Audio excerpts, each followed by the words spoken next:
Hello guys, कैसे हैं आप। आशा करता हूँ कि आप सभी लोग अच्छे ही होंगे। तो मैं एक बार फिर प्रस्तुत हूँ आप लोगों के समक्ष अपने इस नए ब्लॉग में। मित्रों, हमारे देश में ऐसे बहुत बड़े बड़े कवि और विद्वान हुए हैं जिन्होंने अपनी अमृतमयी वाणी से लोगों को अपने अमृत का रसास्वादन कराया है और हिंदी साहित्य में, संस्कृत साहित्य में अपना नाम रोशन किया है। आज मैं उन्हीं महान कवियों की चंद बातें आप लोगों के समक्ष साझा करना चाहूँगा। तो मैं प्रस्तुत हूँ।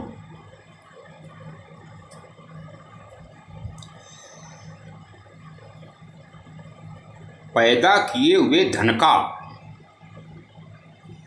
आवश्यकता अनुसार खर्च करना अर्थात उससे लाभ उठाना ही उसकी रक्षा होती है।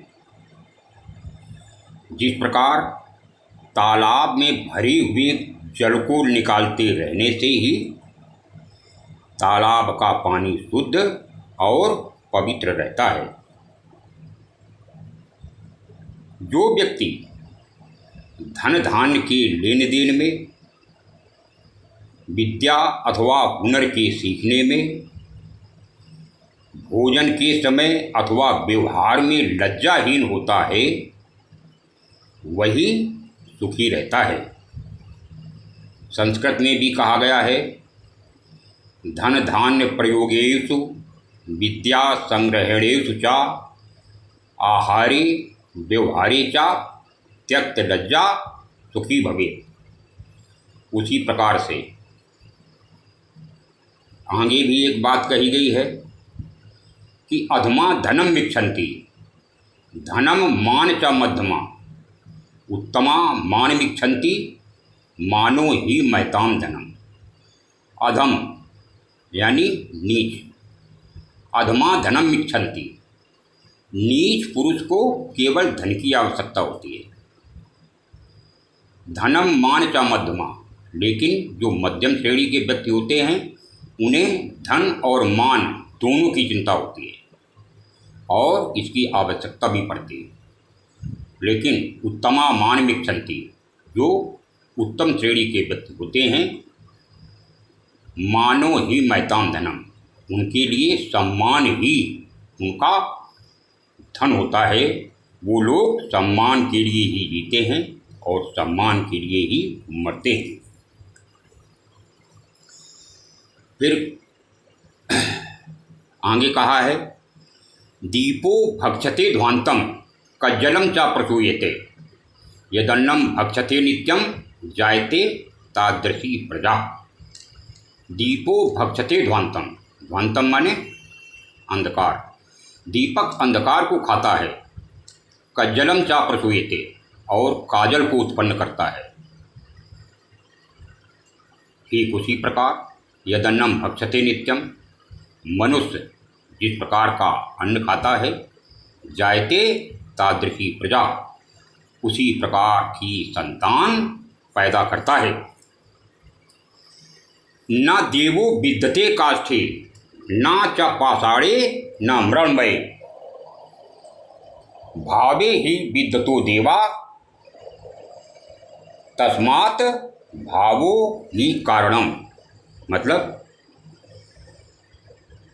न देवता लकड़ी में रहते हैं, न देवता पत्थर में रहते हैं, और न ही देवता मिट्टी में रहते हैं। देवता लोग तो केवल भावनाओं में ही विद्यमान रहते हैं।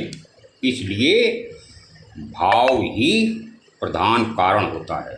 अर्थात जहाँ मनुष्य भावना के द्वारा भगवान की पूजा करता है, वहीं पर भगवान तुरंत प्रकट हो जाते हैं। यदि कुल विद्याहीन है तो उसके विशाल और बड़े होने से कोई लाभ नहीं होता।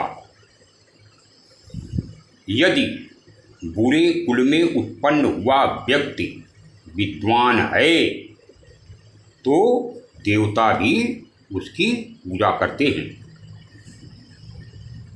आगे कहा है, विद्वान प्रशस्यते लोके विद्वान गच्छति गौरवम विद्या लभते सर्व विद्या सर्वत्र पूजते। मतलब है विद्वान प्रशस्यते लोके, विद्वान की सभी लोकों में पूजा होती है। विद्वान गौरव विगच्छतम, और विद्वान व्यक्ति का गौरव हर जगह बढ़ता है। विद्या लभते सर्व, विद्या से सब कुछ प्राप्त किया जा सकता है।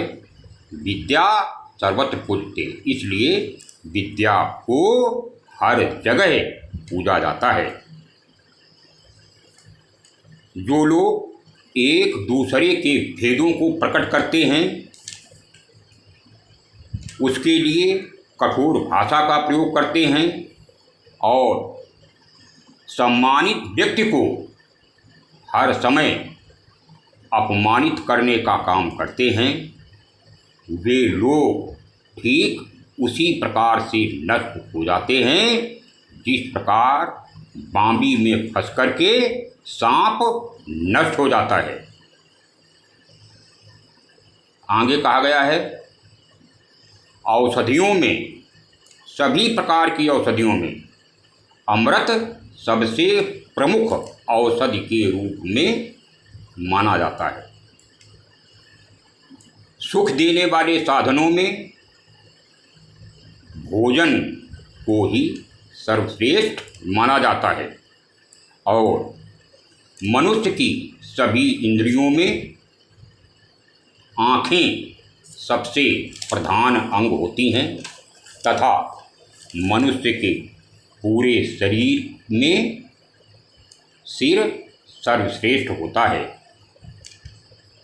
आगे कहा गया है, धनहीनो न हीनस्य धनिका सा सुनिश्चया विद्यारत्नेन या हीना यासा हीना सर्वस्तु। मतलब धनेन हीना न हीनस्य, जो व्यक्ति धन से हीन होता है वास्तव में वह गरीब नहीं होता, वास्तव में वो अमीर होता है। लेकिन जो व्यक्ति विद्या से हीन होता है वास्तव में वह सभी वस्तुओं से हीन होता है, अर्थात सभी वस्तुओं से गरीब होता है। आगे कहा गया है, सुखार्थी व त्यजेत विद्या विद्यार्थी व त्यजेत सुखम सुखार्थिना कुतो विद्या कुता विद्यार्थिना सुखम। सुख चाहने वाले को विद्या कहाँ और विद्यार्थी को सुख कहाँ। या तो सुख चाहने वाला विद्या को ही त्याग दे या तो विद्यार्थी सुख को ही त्याग दे, तभी विद्यार्थी सफल हो सकता है। आगे कहा गया है, कवया किम न पश्यन्ति किम न कुर्वन्ति योषिता मद्यपा किम न जल्पन्ति किम न भक्ष्यन्ति वायसा। अर्थात कवया किम न पश्यन्ति, कभी क्या नहीं देख सकते, अर्थात कभी सब कुछ देख सकते हैं।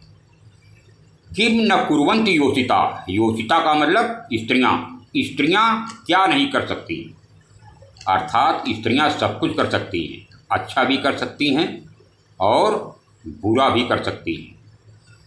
मद्यपा किम न जल्पन्ति, मद्यपा, मद्यपा का मतलब शराबी, शराबी व्यक्ति क्या नहीं कह सकता, शराबी व्यक्ति सब कुछ कह सकता है, अच्छा भी कह सकता है और बुरा भी कह सकता है। किम न भक्ष्यन्ति वायसा, और कौवा क्या नहीं खा सकता, अर्थात कौवे के लिए कुछ भी अभक्ष्य नहीं होता है। लोभी मनुष्य का शत्रु भिखारी होता है और मांगने वाले का शत्रु दाता होता है और स्त्रियों का शत्रु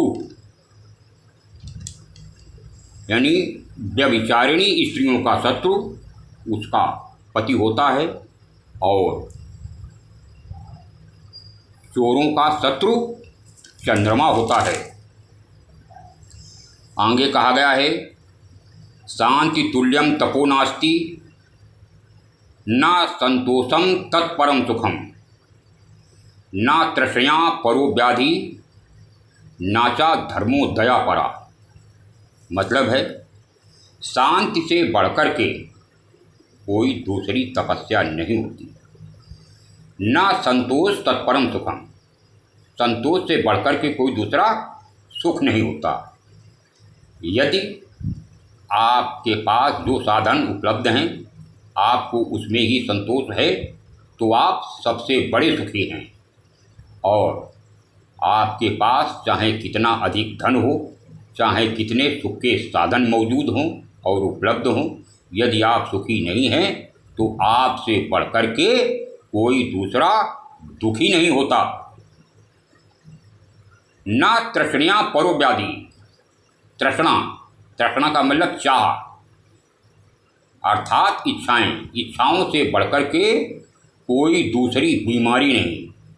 क्योंकि जब मनुष्य की एक इच्छा पूरी हो जाती है तो वह दूसरी इच्छा को प्राप्त करने की कोशिश करता है।